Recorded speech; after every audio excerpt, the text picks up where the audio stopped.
Bien, chers amis, bonjour.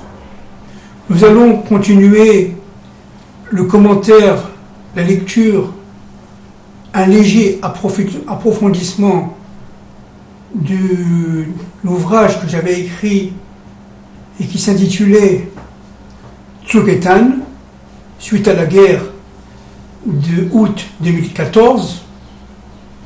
Nous étions arrivés à la page 19. Je lis et j'essaye toujours humblement de commenter. L'être universel contient une forme, enveloppe, extériorité et un fond, intériorité. Alors là, je voudrais donner deux éléments supplémentaires. D'abord, toute intériorité possède sa propre extériorité. Et toute extériorité possède, elle aussi, sa propre intériorité. Il n'y a pas de séparation, en fait, dans le monde du caché entre l'intériorité et l'extériorité. Et cette extériorité, par exemple l'événement historique, va avoir sa propre intériorité qui sont les raisons, qui sont le pourquoi de ces événements. Et cela presque à l'infini. Le deuxième point fondamental, et là on le sait, c'est que l'extériorité est représentée par la féminité, par l'aspect, si vous voulez, événementiel de l'histoire, qui est aussi extrêmement important, et l'intériorité qui est de type masculin, qui est fondée sur les raisons profondes, l'essence même des éléments. Le masculin reçoit et donne au féminin qui, elle, reçoit aussi. L'intériorité et l'extériorité étant par définition complémentaires. Évidemment, c'est le secret du mariage. Le secret du mariage, c'est le fait qu'il y a deux êtres qui étaient en fait réunis dans les autres mondes, qui se retrouvent dans notre monde matériel pour reproduire l'unité qui existait déjà antérieurement, avant la naissance de ces deux êtres, évidemment entre eux. Et donc, ce qui est fondamental de comprendre, c'est que la Brit Mila, c'est-à-dire la circoncision, ce que le Sefer HaYetzira explique dans son commentaire 1.2 et 1.3, il explique qu'il y a des forces d'en haut, les forces du ciel, évidemment, et les forces d'en bas, les forces de notre monde, de la terre. Et ces deux forces, lorsqu'elles s'unissent, et elles doivent s'unir, elles provoquent, si vous voulez, une sorte d'enfantement, une sorte d'accouchement d'une idée, d'accouchement d'un être humain, et cela pour le monde végétal et tous les autres mondes, évidemment. Ce rapprochement est fondamental parce qu'il est, si vous voulez, nécessaire à la réalisation. On ne peut pas réaliser si on n'a pas intégré sa propre essence, si on n'a pas compris véritablement qui on est. C'est pour cela que la Mila, la circoncision,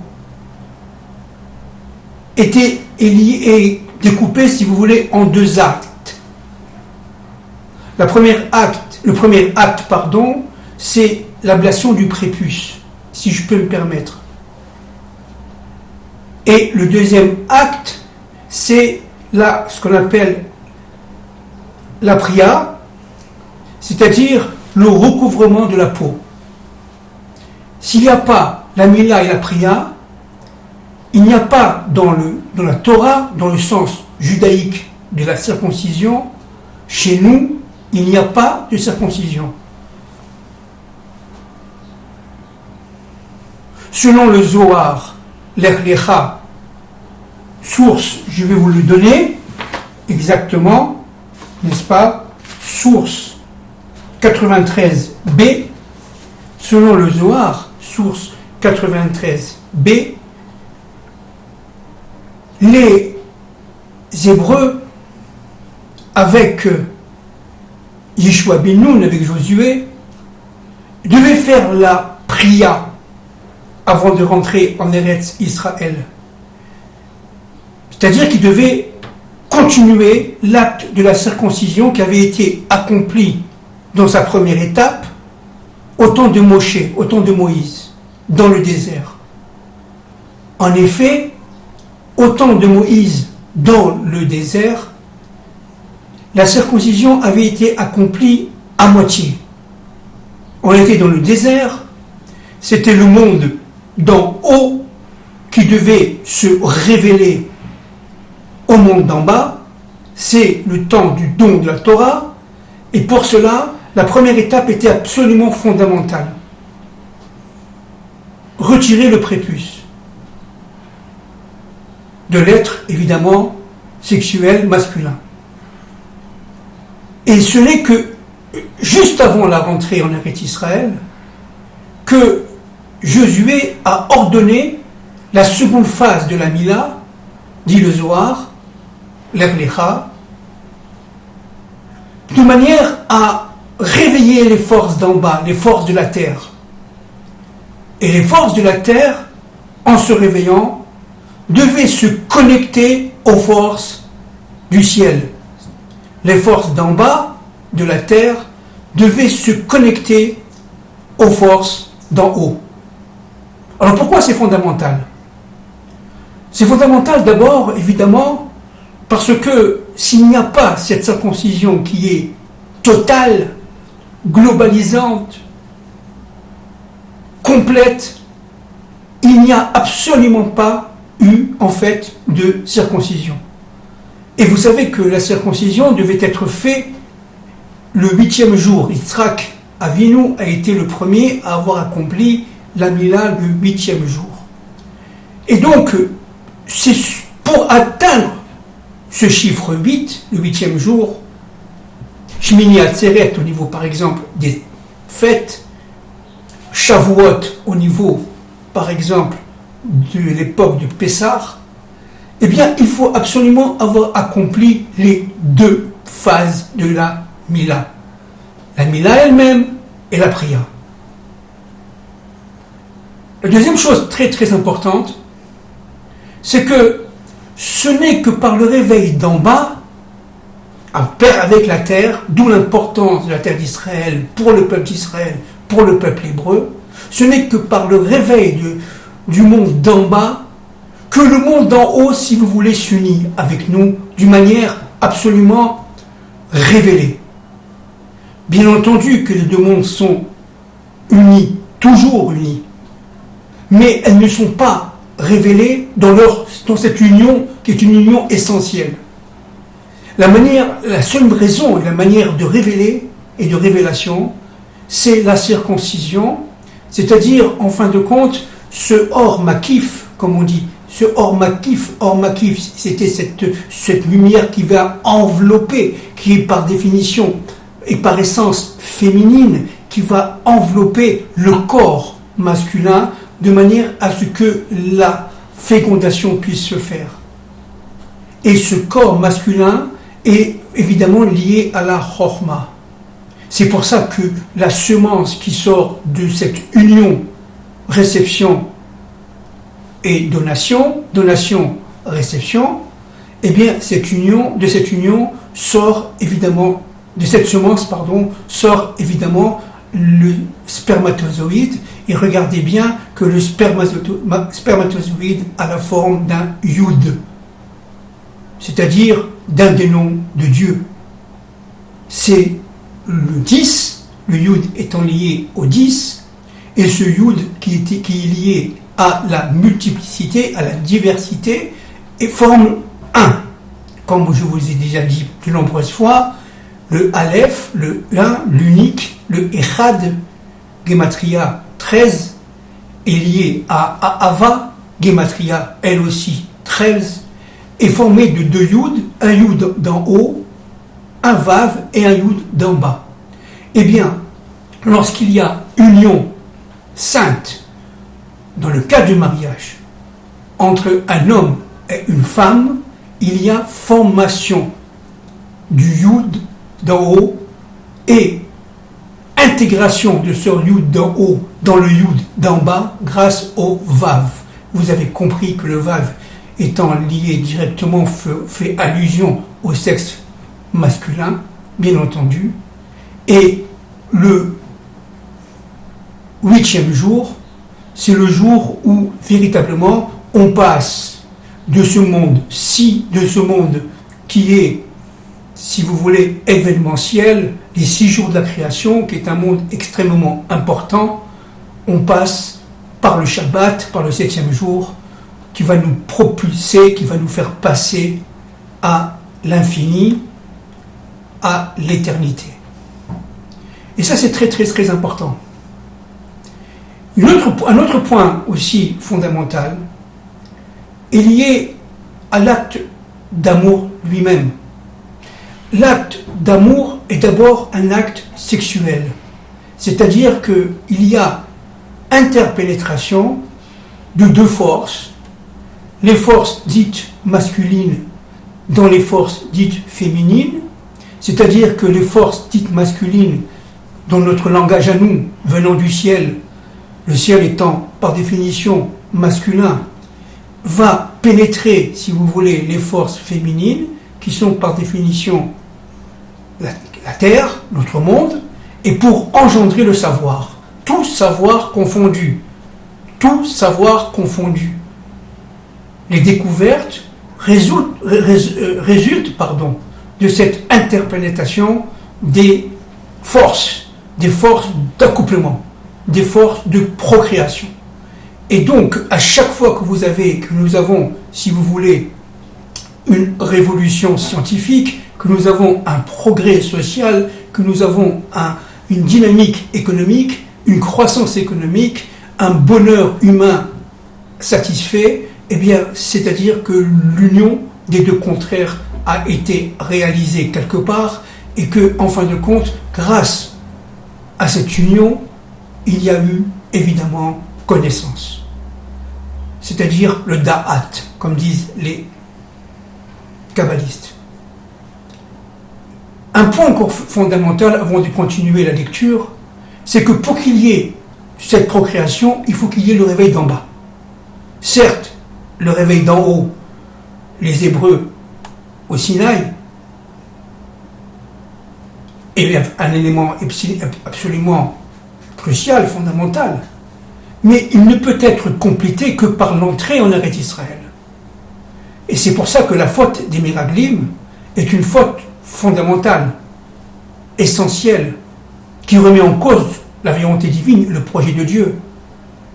La non-rentrée en Eretz Israël ne permet pas à la circoncision d'être complète, ne permet pas de réaliser la prière, et à partir de ce moment-là, il y a cassure, chas v'shalom, brisure des vases, que Dieu nous en préserve, et avec toutes les conséquences que cela peut entraîner, c'est-à-dire la mort dans le désert.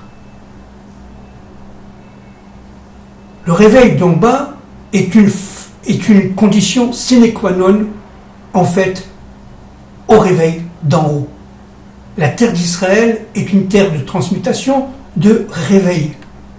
À chaque fois que l'on y vit, nous les Hébreux, bien entendu, nous le peuple juif du retour, nous proclamons l'unité de Dieu et nous créons tout simplement des événements. Et ces événements sont par définition, par essence, des événements originels. Je continue à lire. C'est donc l'ensemble parfaitement intégré qui est source d'apaisement et de félicité. Le rayonnement véritable ne peut donc émaner que d'un tout, intériorité, extériorité unie. C'est pour ça que le mariage entre un homme et une femme doit être un mariage uni, fidèle, en construction, en dynamique, en parfaite symbiose. Il est évident que la femme voit ce que l'homme ne voit pas, et réciproquement. Les deux êtres sont différents, mais complémentaires, absolument complémentaires. Et l'idiotie serait de ne pas comprendre l'autre parce qu'on ne se connaît pas soi-même. L'autre étant le miroir de soi-même. La femme voit ce que l'homme ne voit pas. Elle remet en cause, si vous voulez, l'intégrité masculine et réciproquement. C'est pour ça que le mariage est par définition une construction difficile. Une dynamique de sa propre histoire, événementielle, globale, globalisante, mais extrêmement porteuse de plénitude, porteuse de bonheur, porteuse d'avenir. Il n'y a pas d'avenir sans le couple, qu'on le veuille ou qu'on ne le veuille pas. C'est le principe fondamental, avais-je dit à la page 19, du mariage, qui a pour finalité ultime de relier le masculin intériorité au féminin extériorité, sans qu'aucun ne prenne le dessus sur l'autre, en toute symbiose et dans le respect du particularisme de chacun. C'est un point encore une fois crucial. Chacun est particulier, chacun représente un monde en soi, des mondes en soi, une infinité de mondes en soi, et que ces mondes-là féminins sont complémentaires au masculin, au monde au pluriel évidemment masculin. Et cette vue d'ensemble représente la vue du Aleph, c'est-à-dire de l'unité absolue. On ne peut pas être prophète si on n'est pas marié. On ne peut pas être prophétesse si on n'a pas, si vous voulez, épousé son homme, c'est-à-dire reçu de Dieu la capacité de compréhension. La femme, on le répète, est fondamentale. Elle a le discernement. Mais si elle n'est pas mariée, elle va dans tous les sens. Elle n'a pas de limite. Elle n'a pas d'obstacle, si vous voulez, limitatif. Et si l'homme n'est pas marié, il va, en fin de compte, quelque part, au suicide. Il n'a aucune possibilité d'intégrer le Aleph. Les deux, hommes et femmes, sont absolument complémentaires et vivent le mariage. Dans le monde des émanations spirituelles, le principe masculin est représenté par la Chorma, nous le savons, force d'intériorité reçue en bloc par intuition. Une idéologie politique, économique ou sociale est par exemple de type masculin. Nous l'avons vu plusieurs fois dans les nombreuses interventions précédentes. Sa mise en application, sa réalisation est de type féminin et se trouve représentée par la Bina. Je répète, la Bina, l'aspect féminin, est tellement fondamental que ce monde repose d'abord, avant tout, sur la féminité, sur la réalisation, sur l'intuition féminine, c'est-à-dire la capacité de discernement. Ici, la structure, les systèmes applicatifs sont de type féminin. Le masculin est représenté par une lumière verticale, ce qu'on appelle le Or à Elion, qui correspond d'ailleurs, entre parenthèses, au niveau physique et évidemment sans aucun esprit, si vous voulez, vicieux ou chasvé shalom d'obscurité, représente le corps du membre masculin. Et le féminin représente évidemment ce qu'on appelle la lumière enveloppe, je l'ai dit tout à l'heure, le Or Makif. Et cette union entre les deux lumières qui forme, si vous voulez, par la semence, la constitution, par la procréation, la constitution d'un enfant, c'est-à-dire d'un être nouveau, et d'un être nouveau qui est autonome, individualisé. La véritable connaissance, représentée par la quatrième sphira, le Da'at, ne peut être reçue, perçue et formulée que par l'union absolue des forces d'intériorité masculine, Chokhma, et des forces d'extériorité féminine, Bina. Dans le monde, ce mécanisme trop succinctement présenté se retrouve dans la réalité vécue par l'ensemble des espaces créés, tant végétaux, animaux qu'humains. Le principe fondamental d'union se retrouve donc tant à l'échelle individuelle que collective. Je précise là, il y a des collectivités qui sont plutôt de niveau et de nature féminine, et il y a aussi des collectivités qui sont plutôt de nature masculine. C'est-à-dire qu'il y a des peuples, il y a des nations, il y a des histoires, il y a des environnements, il y a des événements qui sont plutôt masculins ou plutôt féminins. Et lorsque les événements sont plutôt féminines, eh bien ça peut créer la Révolution française. Dans ce contexte, au niveau de l'être universel, il y a des nations de type masculin, je viens de le dire, et d'autres types de type féminin. Nous sommes à la page 21 en haut. Par exemple, la première révolution politique et industrielle moderne a été opérée par une nation, l'Angleterre, de type masculin. Elle a reçu, en fait, les principes directeurs du libéralisme économique, politique, mais ces principes ont effectivement été réalisés au niveau politique par une nation de type féminine, la France. Alors c'est très important cela, et je voudrais un tout petit peu préciser. Vous voyez comme les nations sont frères et sœurs. Vous voyez comment que les nations sont complémentaires. Il y a une sorte de mariage des nations. L'Angleterre amène l'idéologie libérale, Adam Smith, David Ricardo, John Stuart Mill étaient d'abord des anglicans, des anglais. Et donc, ce qui est très important, c'est que le libéralisme est par essence masculin. C'est la pensée libérale. Mais cette pensée libérale a permis à la France de réaliser sa révolution qui est par définition féminine. Il ne peut pas y avoir, si vous voulez, de révolution féminine à la française sans la pensée libérale. Et cela est fondamental. C'est le couple France-Angleterre, France féminine, Angleterre masculine, qui va véritablement, la Brit, n'est-ce pas, Britannia, Britannia. La Britannia, ça veut dire l'anglo-saxon, vous voyez, l'anglo-saxon, la Brit, le sexe de l'homme, l'anglo-saxon, et c'est pas pour rien que l'Angleterre a la forme, excusez-moi, mais d'un sexe, et la France est par définition féminine. Ok ? C'est-à-dire qu'elle va réaliser la pensée, l'idéologie libérale qui est inhérent à l'aspect masculin de sa nation frère qui s'appelle l'Angleterre, la Grande-Bretagne. Et les deux ont formé un couple. Alors c'est pour ça qu'il y a eu bagarre, qu'il y a eu bataille entre l'Angleterre et la France. Les guerres napoléoniennes ont d'abord été des guerres entre la France et l'Angleterre. Pourquoi ? Parce que ce sont les chamaillements d'un couple. Ce sont les vues qui sont des vues absolument différentes d'une réalité historique.